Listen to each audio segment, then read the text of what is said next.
నమస్తే, welcome to ANCT news. ఇక వార్తల్లోని వివరాలు. మధ్యాహ్న భోజన కార్మికుల సమస్యలు పరిష్కరించాలని దసరా వారి ఆందోళన కార్యక్రమంలో భాగంగా భద్రాద్రి కొత్తగూడెం జిల్లా ఇల్లందు ఎంఈఓ కార్యాలయం ఎదుట సిఐటియు ఆధ్వర్యంలో ధర్నా నిర్వహించారు.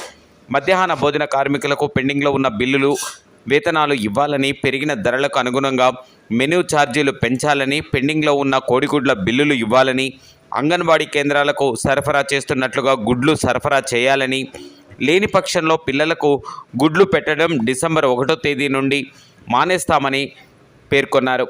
ప్రతి స్కూల్కు గ్యాస్ సిలిండర్లు ఇవ్వాలని, అవసరమైన గ్యాస్ను ప్రభుత్వమే సరఫరా చేయాలని కోరారు. సమస్యల పరిష్కారం కోసం మండల విద్యాశాఖ అధికారి పాండురంగాచార్యులకు వినతిపత్రం అందించారు.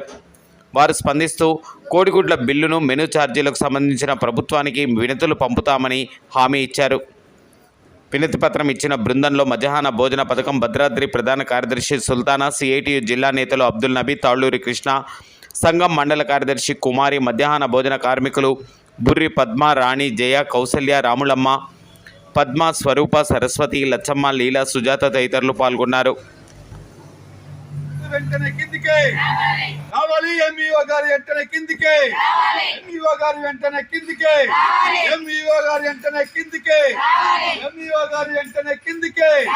మధ్యాహ్న భోజన కార్మికుల సమస్యలను వెంటనే పరిష్కరించాలి. మధ్యాహ్న భోజన కార్మికుల సమస్యలను వెంటనే, మధ్యాహ్న భోజన కార్మికుల సమస్యలను వెంటనే, మధ్యాహ్న భోజన కార్మికుల సమస్యలను వెంటనే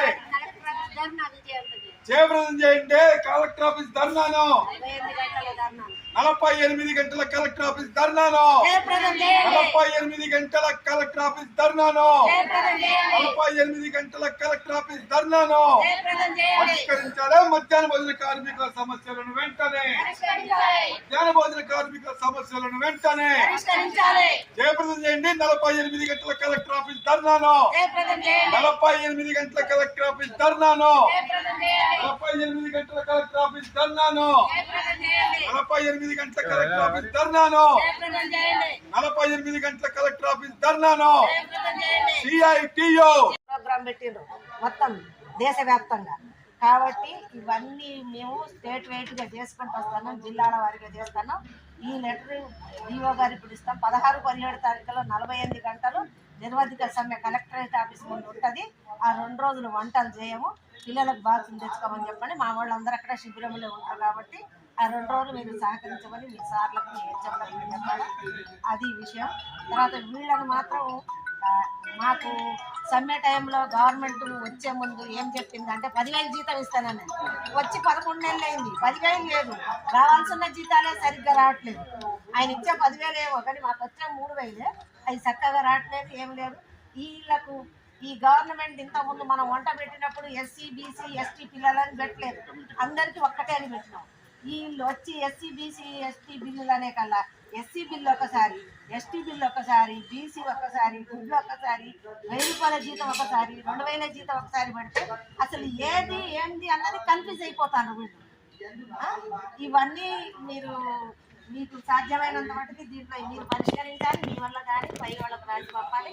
మా వాళ్ళకైతే ఇన్ని బాధలు ఉన్నాయి, ఈ బాధలన్నీ మీరు మాకు సహకరించి పరిష్కరిస్తారని మా వాళ్ళందరూ మీరు వచ్చిన ఫస్ట్ సారి మెమోరాండం ఇచ్చినాం. మీరు మాకు సహకరిస్తారు, మేము మీకు కూడా సహకరిస్తామని తెలుసుకోండి. నా పేరు సుల్తాన్, జిల్లా కార్యదర్శి,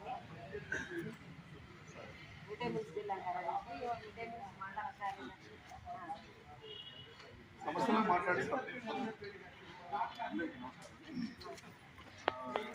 నేను ఇక్కడ దాదాపు 2009కి హెడ్ మాస్టర్ చేస్తాను. జేబీఎస్లో చేశాను. జేబీఎస్లో 2015 వరకు మీ రోడ్స్లో చేస్తాను. రీసెంట్గా ఎంఈఓగా జాయిన్ చేస్తాను. పాత ఎంఈఓ రిటైర్ కావడం వల్ల సరే నేను అప్పటి నుంచి కూడా మధ్యాహ్న భోజనం అమల్లో ఉంటుంది కాబట్టి మీ సమస్యలన్నీ నాకు మొదటి నుంచి నేను ఒక్కొక్కటి రిప్రజెంట్ చేస్తూ పడుతున్నాను. ఇప్పుడు ఎంఈఓగా చార్జ్ తీసుకున్నాను కాబట్టి మీరు ఒక రిప్రజెంటేషన్ 5 రకాలు తీసుకెళ్తాను. అయితే ఇక్కడ గమనించాల్సింది ఏంటంటే 2 రకాలు, మీకు తెలియదు కాదు అయినా మరొకసారి చెప్తాను.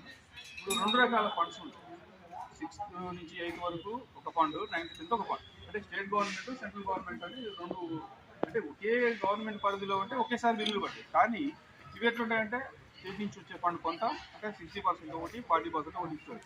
అంటే కొన్ని ముందు పడతాయి, కొన్ని వెనక పడతాయి. దానివల్ల డీవియేషన్ వస్తుంది అన్నమాట. ఇది ఒక పాలసీ మ్యాటర్. ఒక హెడ్ మాస్టర్ చేతిలో ఉన్న ప్రతి స్కూల్ ప్రధాన ఉపాధ్యాయుడు బాధ్యుడే. కానీ వీళ్ళు పరిష్కరించింది కాదు. స్టేట్ నుంచి ఏవైతే రూల్స్ వస్తాయో దానికి అనుగుణంగానే మేము పోవాలి. బిల్లులు కూడా అప్లై చేస్తున్నాం. కాబట్టి మనం చేస్తాం ఇక్కడ మన పరిధిలో, మనం ఏ బిల్లు ఆగదు. స్కూల్స్ నుంచి బిల్లు రాగానే సంతకం పెట్టి ఎస్టీఓలు సబ్మిట్ చేస్తాం.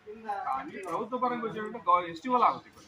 ఈకు పేరు అని రకరకాల పద్ధతులు ఉంటాయి. మరి అక్కడ ఆగడానికి మనం బాధ్యత కాదు. కాబట్టి ఇదైతే అన్యాయమే. నేను కూడా మిమ్మల్ని సమర్థిస్తాను. ఈ విషయంలో మనకి ₹5 గుడ్డు బయట ఇప్పుడు మీకు ఇచ్చేసి బయట 7, 7.5 అట్లా తగ్గిందండి. కాబట్టి అయినా కూడా పోటీలు పడి మేమంటే పోటీలు పడతారు అలా.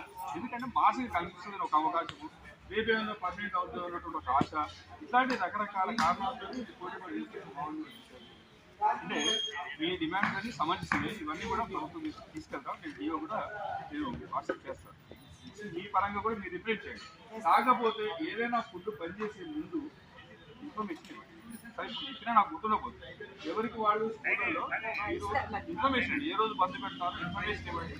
మీరు యువతలకు చేయండి. చేస్తే తప్ప సామెత ఉంది కదా, మీకు తెలుసుగా, పోరాడితే పోయేది ఏం లేదు అని.